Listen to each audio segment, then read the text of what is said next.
ලෝකයේ විශාලතම දූපත වුවද අවම ජනගහනයක් වාසය කරන දේශයක් පිළිබඳවයි මෙම සටහන.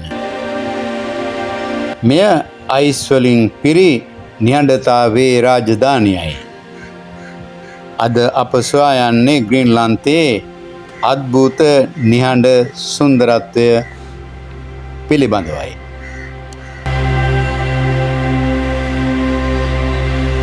ග්‍රීන්ලන්තය යනු ඩෙන්මාර්ක් රාජධානියට අයත් සංපාලන ප්‍රදේශයකි. ග්‍රීන්ලන්තය ෆේරෝ දූපත් සහ ඩෙන්මාර්කය එක්ව ඩෙන්මාර්ක් රාජධානිය පිහිටුවා ඇති අතර මෙම කොටස් තුන අතරින් භූමි ප්‍රමාණය අනුව විශාලතම භූමිය අයත් වන්නේ ග්‍රීන්ලන්තයටයි. ග්‍රීන්ලන්තයේ ලෝකයේ විශාලතම දූපත වන අතර එය කැනේඩියානු ආක්ටික් දූපත් සමූහයට නැගෙනහිරින් ආක්ටික් සහ අට්ලාන්ටික් සාගර අතර පිහිටා තිබේ. ග්‍රීන්ලන්තයේ පුරවැසියන් ඩෙන්මාර්ක් වැසියන් ලෙස සැලකේ. ඒ අනුව ඔවුන් යුරෝපීය සංගමයේ පුරවැසියන්ද වේ. ග්‍රීන්ලන්තයේ විශාලතම නගරය සහ අගනගරය වන්නේ නූක් නැමැති නගරයයි. ග්‍රීන්ලන්තයේ ලෝකයේ වෙනත් ඕනෑම රටකට වඩා අඩුම ජනඝනත්වයක් සහිත රටක් වන අතර එහි ජනගහනය 56,000ක් පමණ වේ.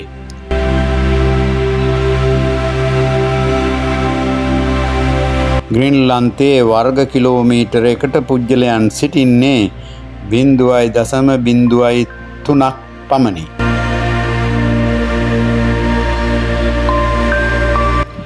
පෘථිවියේ අවසාන මායිම ලෙස ග්‍රීන්ලන්තය සලකන අතර ලෝකයේ මනුෂ්‍ය වාසයෙන් අවම කලාපයද වන්නේ ග්‍රීන්ලන්තයයි. එසේ වුවද ග්‍රීන්ලන්තය ස්වභාව ධර්මයේ අසිරිමත් නිර්මාණයකි. ග්‍රීන්ලන්තයේ මුළු භූමි ප්‍රමාණයෙන් 80%ක් පමණම අයිස් වලින් වැසී පවතී. ලෝකයේ දෙවන විශාලතම අයිස් තට්ටුව ඔබට හමුවන්නේ ග්‍රීන්ලන්තයේදීය. ග්‍රීන්ලන්තයේ ඇතැම් ස්ථානවල මීටර් 3500ක් තරම් වූ ඝනකමට අයිස් තට්ටු පවතී.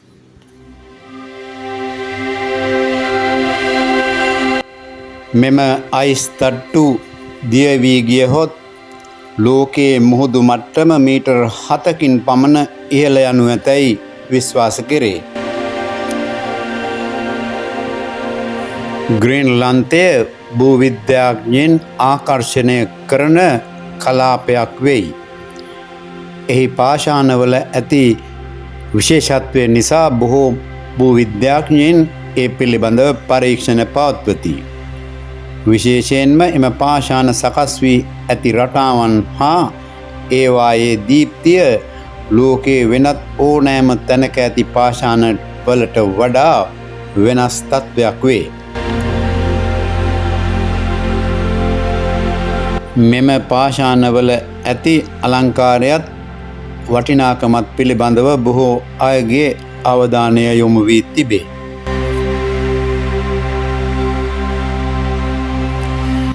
අයිස් වලින් 80%ක්ම වැසී ඇති ග්‍රීන්ලන්තයට එම නම ලැබුණේ කුමන හේතුවක් නිසාද යන්න බොහෝ අයගේ අවධානයට යොමු වෙයි.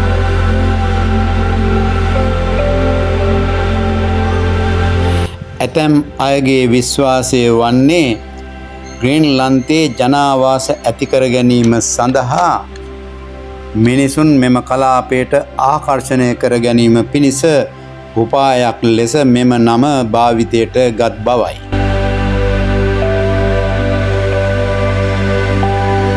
කෙසේ වෙතත් දකුණු ග්‍රීන්ලන්තයේ ගිම්හානයේදී කැපී පෙනෙන ලෙස කොළ පැහැයෙන් යුක්තව අලංකාර වෙයි.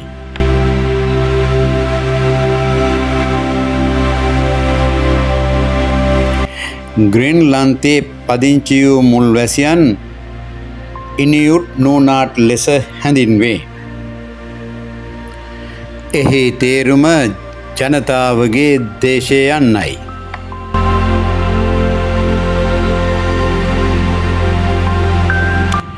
ග්‍රීන්ලන්තයේ ගස් ඇත්තේ ඉතා ස්වල්ප වශයෙනි. බොහෝ අය එය ආක්ටික් කාන්තාරය ලෙස හඳුන්වයි.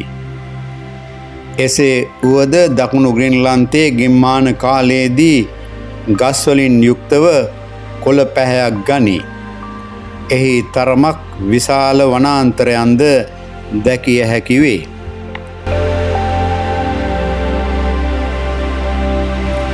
ග්‍රීන්ලන්තයේ උතුරු ආලෝකය දැක ගැනීමට හොඳම ස්ථානයකි. ශීත ඍතුවේදී පැය 24ක් පුරාම අඳුරු සහ ඉතා අඩු ආලෝකයක් සහිත වන අතර උතුරු ආලෝකය නිසා ග්‍රීන්ලන්තයේ පුරා දීප්තිමත් ආලෝකයක් පවතී.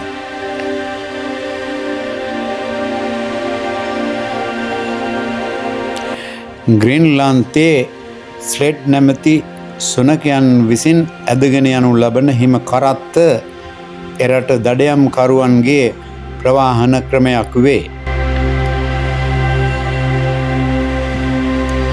මේවා ඩෝක්ස් ලෙඩින් ලෙස හඳුන්වයි. මේවා ග්‍රීන්ලන්ත සංස්කෘතිය තුළ සම්ප්‍රදායික ප්‍රවාහන ක්‍රමයක් ලෙස දඩයම්කරුවන් අතර තවමත් ජනප්‍රියව පවතී.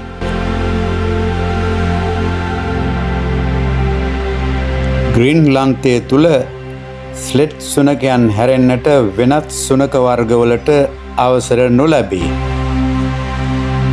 ආක්ටික් සමාජය තුළ ස්ලෙඩ් සුනකයන් සම්ප්‍රදායිකව ඉටු කරන භූමිකාව ආරක්ෂා කර ගැනීම සඳහා මෙම තීරණ ගෙන ඇත.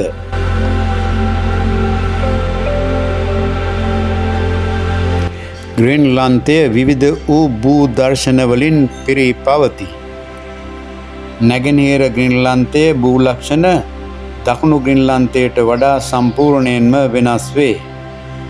මේ දෙකම බටහිර වෙරළ තීරයේ ආක්ටික් කවයට අදාළව පවතින භූදර්ශනයන්ට වඩා මුළුමනින්ම වෙනස් තත්ත්වයක් වෙයි.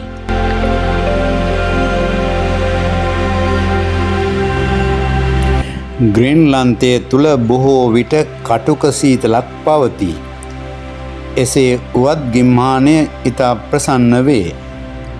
ගිම්හානයේදී හිරුවෙලිය බබලන අතර එහි සාමාන්‍ය උෂ්ණත්වය සෙල්සියස් අංශක 18-20 අතර පවතී.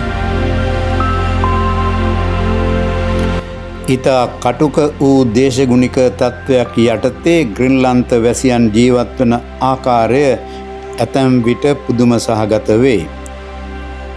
ඔවුන් මුහුදු මසුන් නිසා තම ජීවිත පවත්වාගෙන යයි.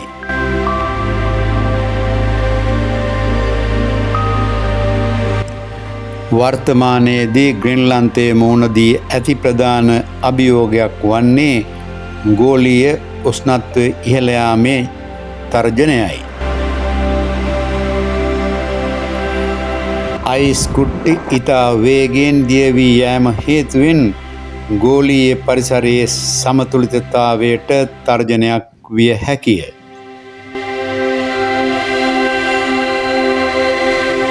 ග්‍රීන්ලන්තය යනු හුදෙක් ගොඩබිම් සහිත රටක් පමණක්ම නොවේ. එය පෘථිවියේ හුස්ම ගැනීමේ රිද්මය තීරණය කරනු ලබන ප්‍රබල සාධකයකි. එහි සුන්දරත්වය මෙන්ම එහි ආරක්ෂාව තහවුරු කිරීම සමස්ත මානව වර්ගයාගේම වගකීමක් වේ. සොබාදහමේ මේ අසිරිමත් නිහඬතාවය තව චිරාත් කාලයක් නොනැසී පවතිවා යයි අපි ප්‍රාර්ථනා කරමු.